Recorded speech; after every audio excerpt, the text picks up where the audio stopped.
How to see your shared posts on Instagram. Hi guys, welcome back. Today I'm giving you a quick tutorial on how to see your shared posts on Instagram. So let's get started. First, what you guys have to do is you will open up your Instagram app on your mobile phone or maybe on your laptop. So once you have opened it up, then you will go to your profile.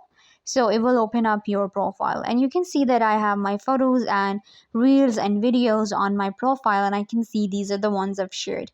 But there's another way, of course.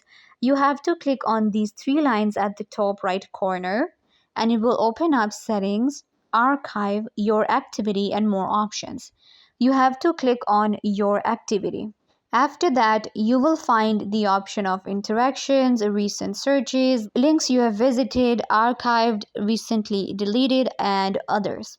So what you guys have to do is you will simply go to photos and videos, because you can see it says view, archive, or delete photos and videos you've shared. So here I can actually see different photos and videos, the ones I even deleted, but these are the ones that I shared. So I will go to post and it will show me my latest and oldest posts that I have shared on my account, my reels, my videos, my highlights, everything. So you can get an insight to your shared post with this option. I hope that I was a big help. Don't forget to give this video a big thumbs up, leave a comment down below, turn on bell notification, and subscribe to the YouTube channel.